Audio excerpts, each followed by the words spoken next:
Alright, we are here in the game. It is currently 3 p.m. and I'm about to find out if I got 6-star Serpent or not. Now, this grind kind of came out of nowhere and it was mainly because of FOMO. Yeah, this champion is just crazy on defense, and if I can get him, that'll just be a massive help for my Battlegrounds push and just for future metas in general.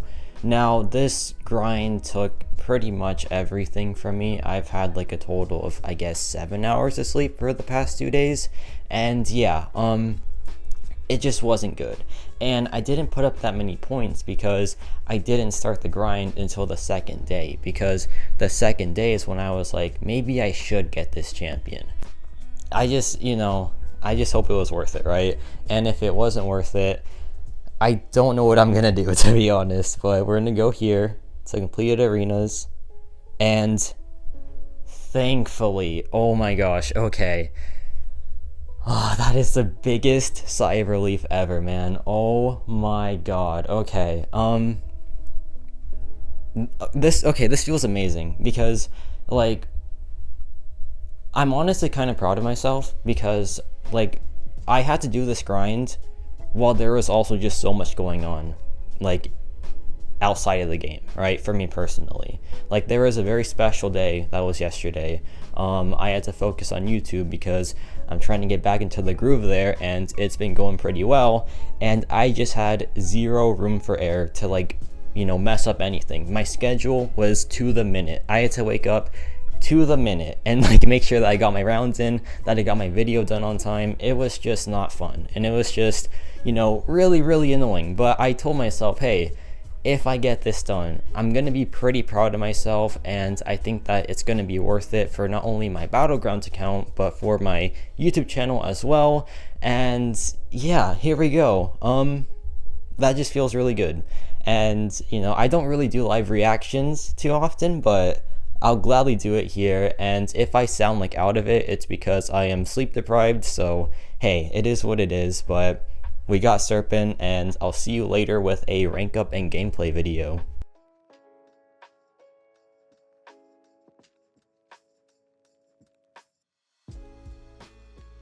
Alright, so yeah, the past few days has just been insane for me. Really busy with, like, stuff outside of the game and, like, with YouTube as well. And also, I was trying to focus on YouTube and everything because the momentum and support as of recently has just been insane. It's been, like, a lot to, like, manage, right? But I've done it, and I got Serpent as well, who is going to be a massive help, not just for my channel, but also for, like, my Battlegrounds progress.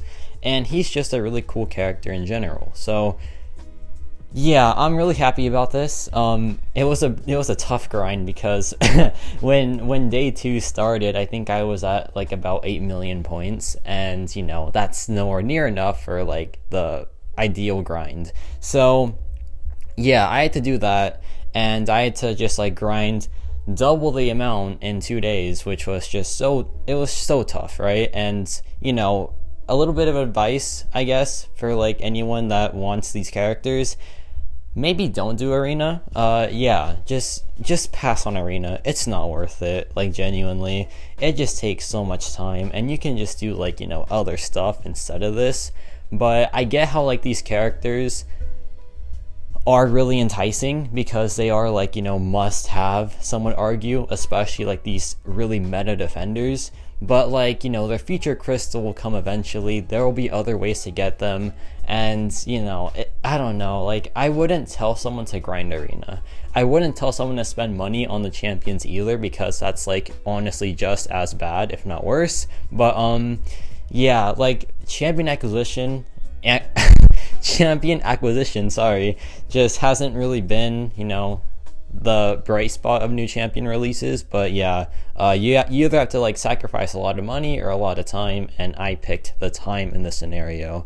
But yeah, let's just rank up this character now, and I guess I want to keep on talking about, like, the whole journey of this grind. And it's kind of, like, sad to call it a journey because it's a mobile video game, but it was still it was still like a tough grind, right? Like I wasn't doing anything that was like super tough, right? It was just, kind of a mental challenge.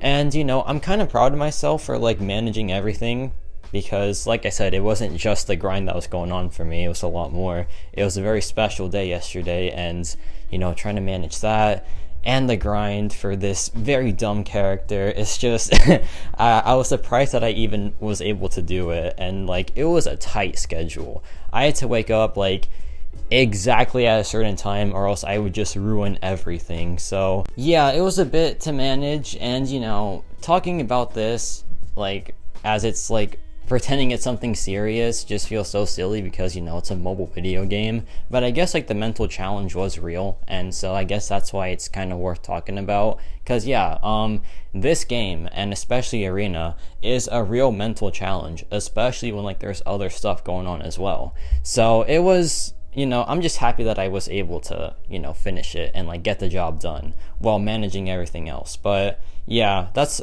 pretty much all I have to say about that. Arena still sucks. Don't do Arena. There are better ways of acquisition, like 6-star featured crystals, and it's pretty much just that. So it is what it is, right? And there is rank 4 Sig 105 Serpent, and I'm not going to rank 5 him just yet, because I'm kind of debating on him or another character.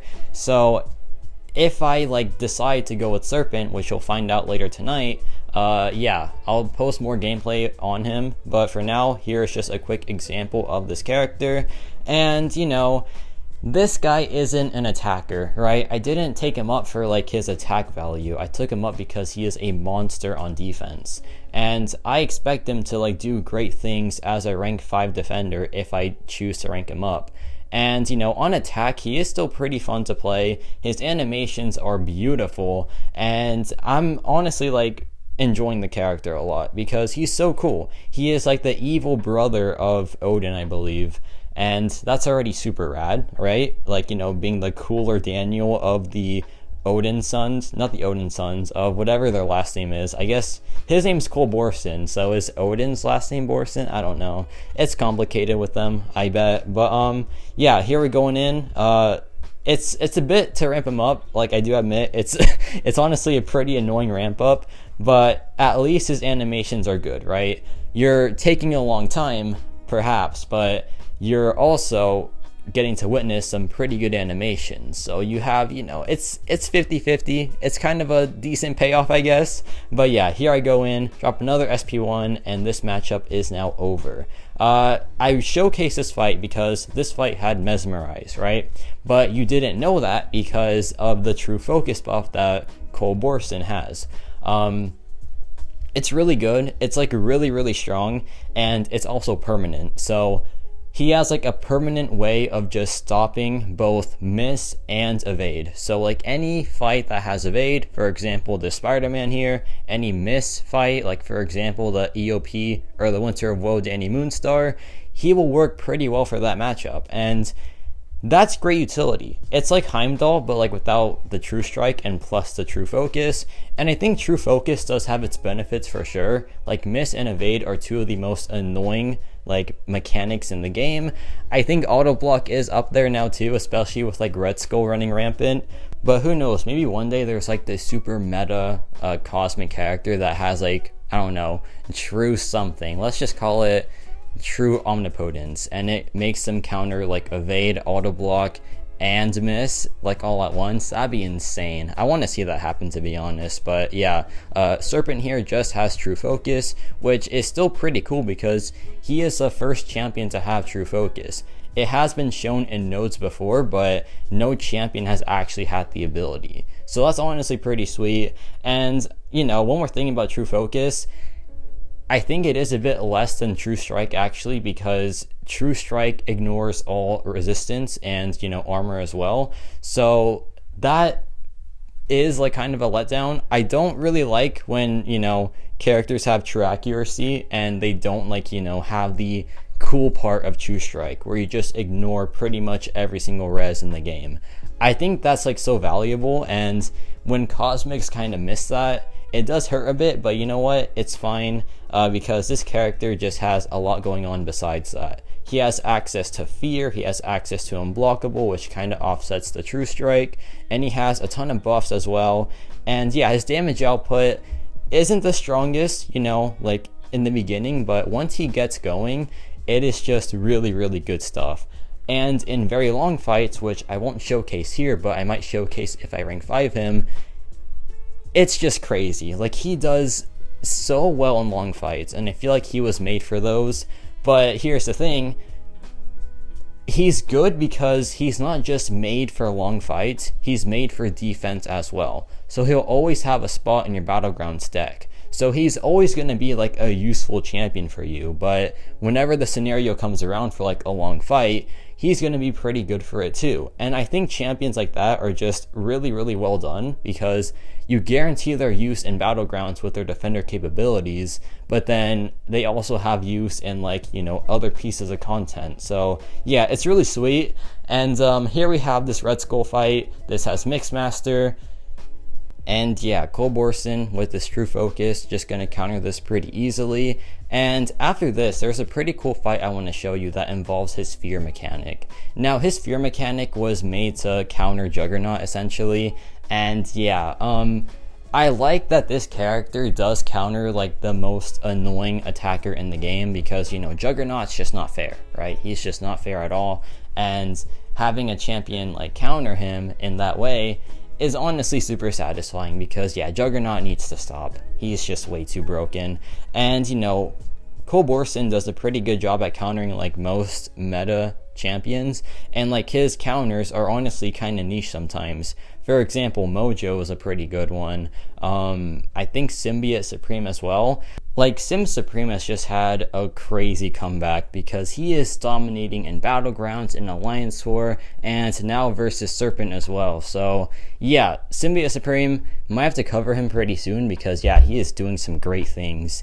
And this fight is going pretty well. Like, he's good for armor up characters because he has this ability where, like, on the SP2, it does bonus damage for like their armor rating, or like equal to their armor rating, or something. It's like something about their armor rating that makes him pretty strong for them. So like Red Skull, Future Ant-Man, any other armor up character, like I guess Vision as well. Who else has armor up? Pretty much any tech champion, kind of.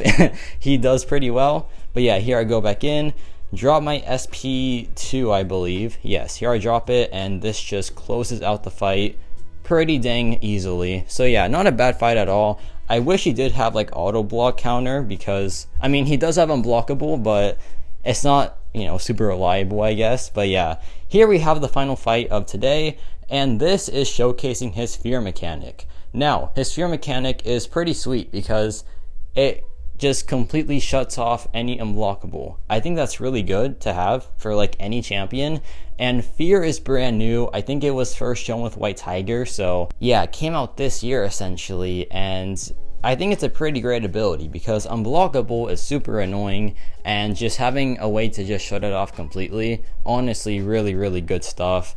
But yeah, here I dropped the SP1, and the SP1 inflicts the fear. So that's like the whole game plan here. Just keep dropping the SP1, and sometimes it doesn't trigger, I think because like I already have it up.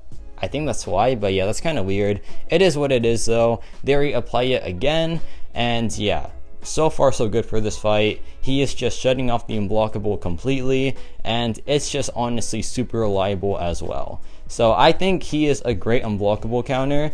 If there is like too much unblockable, it might not be too great, but just gotta spam the SP1 and you'll be chilling. And yeah, we're building up our Cole first charges as well, and the damage output is looking pretty good now, to be honest. You know, like, of course his damage output isn't his main thing, it's like the utility and the defensive value, but hey, once he gets going, it's honestly some pretty great damage. And we drop another SP1, and this fight is close to being done.